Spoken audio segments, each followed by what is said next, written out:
शीतल हेम मंदिर शोभितम् निकट गंगा बहत निर्मल बद्रीनाथ विश्वम्भरम् श्री बद्रीनाथ विश्वम्भरम्। ओम गणेशाय नमः। धर्ममुक्त चैनल में आपका स्वागत है और मैं हूं जर्नलिस्ट डॉक्टर हरीशचंद्र लखेड़ा। सबसे पहले आपको नए साल यानी 2024 की हार्दिक शुभकामनाएं। नए चैनल के साथ आपके सामने आ रहा हूं। वैसे मेरे 2 और चैनल हैं पहले से ही, हिमालय लोग जो हिमालय सभ्यता पर है, उसमें से देश भर की मैं बातें करता हूं, और दूसरा एशिया न्यूज जिसमें मैं समसामयिक मुद्दों का विश्लेषण करता हूं, जानकारी देता हूं, न्यूज देता हूं। और यह है धर्म।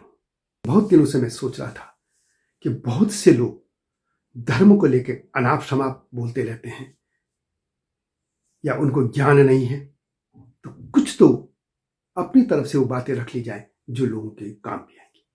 जैसे एक उदाहरण मैं शुरू करूंगा और उसके बाद मैं धीरे धीरे आपके लिए बहुत सी वीडियो लाऊंगा।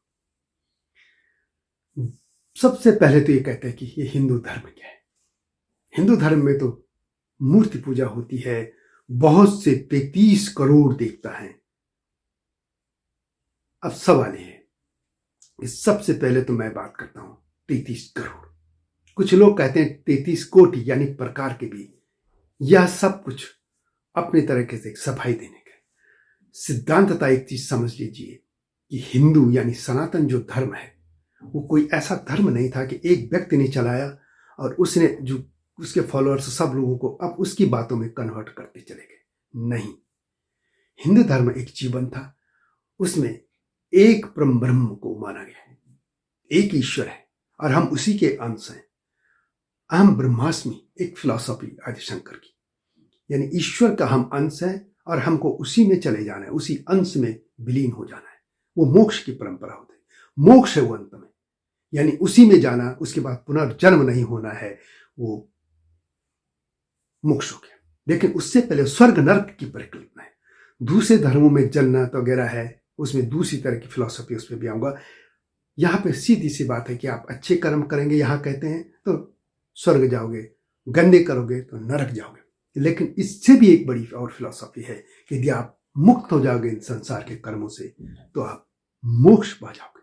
क्योंकि स्वर्ग नरक जाने पर आपको फिर पुनर्जन्म होना होगा, 84 लाख योनियों में आना पड़ेगा, फिर जन्म लेना पड़ेगा। लेकिन मोक्ष बाद नहीं आना, माने जिस अंश से हम अंश थे उसी में चले जाना।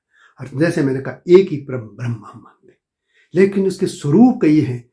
उसमें हम देवी नारी के रूप भी पूछते हैं। पहली सभ्यता है जो नारी को देवता मानती है, बाकी विश्व में कोई सभ्यता नहीं है।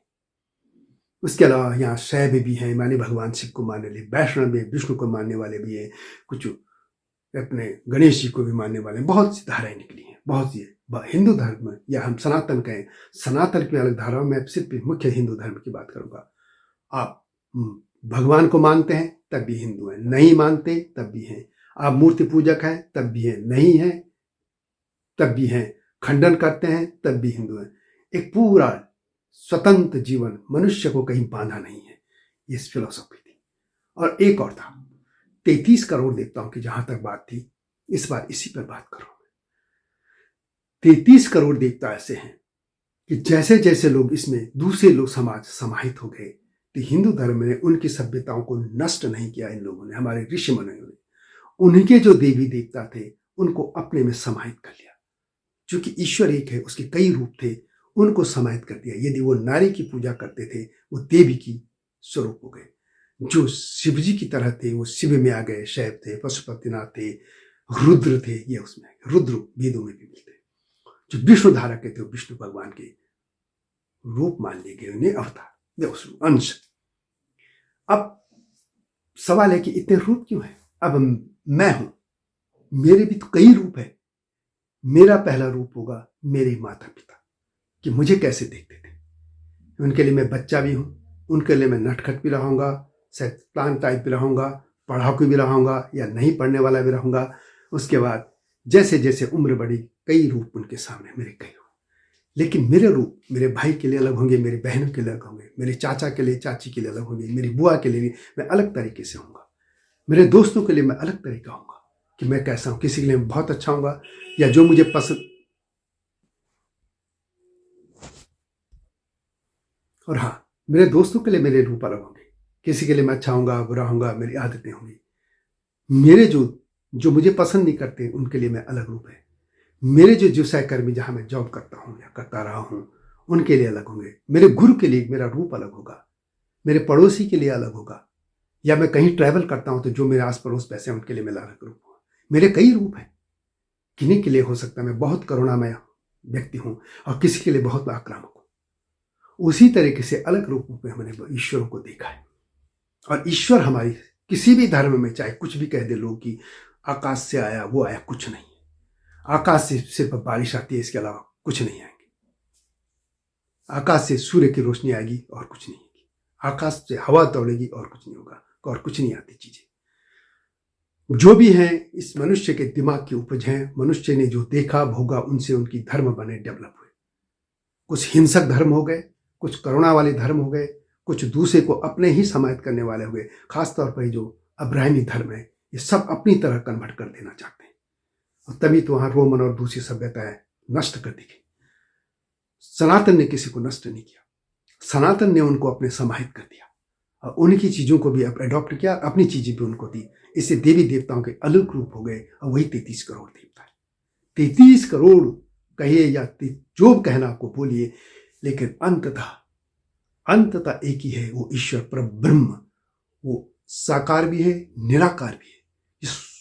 ये जो है, क्योंकि मनुष्य जानता था जो हिंदू फिलॉसफी में था या सनातन फिलॉसफी में कि कोई भी चीज यहां परफेक्ट नहीं है, सापेक्ष है। यदि कोई मैं गोरा हूं तो मैं किसके रिस्पेक्ट में गोरा हूं, उससे मेरा ज्यादा गोरा होगा, उससे और गोरा होगा। या मैं काला हूं तो मुझसे और काले कितने होंगे, कोई लिमिट नहीं है। मैं अच्छा हूं तो कहां तक लिमिट तक मैं अच्छा हूं, कोई लिमिट नहीं है। साइंस की जो थ्योरी है जो आइंस्टीन की थे, E=mc², उसको आप देखिए कि उसमें क्या है। अलग आऊंगा कभी, साइंस से भी जोड़ूंगा। तो हिंदू फिलॉसफी में यह है, आप किसी भी ईश्वर को मारो, किसी भी रूप में मारो, 33 करोड़ जानना आपको समुद्र में। आपकी धाराएं नदियों की अलग अलग हो सकती हैं। किसी भी धारा से आप आइए, आप बर्फ से निकल के आई हो, चाहे आप जमीन के नीचे से निकल के है, नदियां पहाड़ों से निकली हैं, चाहे मैदानों से, जाना तो एक ही रास्ता है, समुद्र में। उसी का हिस्सा हो जाना है, बस वही है परम ब्रह्म। यह फिलॉसफी है। और 33 करोड़ देवता वही हैं कि जो अलग अलग रूपों में समाहित कर दिए गए थे। बहुत से लोग इन चीजों में जब लोग पूछते हैं तो वो निरुत्तर हो जाते हैं। आप भी सोचना, आपका जो बच्चा है उसके कितने रूप है जब वो बड़ा हो गया है, या छोटा भी बच्चा, उसके भी कई रूपों में दिखते हैं। उसी बच्चे को आप, आपकी बहन, आपके भाई, आपके पिता, माता पिता, पड़ोसी अलग अलग रूप में देखते होंगे, उसके टीचर अलग अलग रूप में देखते होंगे। वही रूप हम उस ईश्वर को देखते हैं। कोई भगवान कृष्ण को बाल रूप में या पूजा करता है, कोई उनका योगेश्वर जो गीता में दिया था उन्होंने उसको पूछता है, कोई महाभारत वाला, कोई अलग अलग रूप है। तो ये हिंदू फिलॉसफी है। इसलिए कि मैं बातें आपसे करूंगा इस चैनल में, लेकिन आपसे अनुरोध है कि इस चैनल को यानी धर्म बुक याद रखिएगा, सब्सक्राइब अवश्य कर दीजिए। आपके पास लाइव भी आऊंगा, वीडियो भी दूंगा और धर्म पे बात करूंगा। नया साल आ रहा है और आप सभी को नए साल की हार्दिक शुभकामनाएं। वीडियो कैसे लगी कमेंट में से लगे, चैनल को सब्सक्राइब करना न भूलना, वीडियो को शेयर भी कीजिए, लाइक कीजिए, या विनम्र अनुरोध है। मिलता हूं जल्दी, तब तक नमस्कार।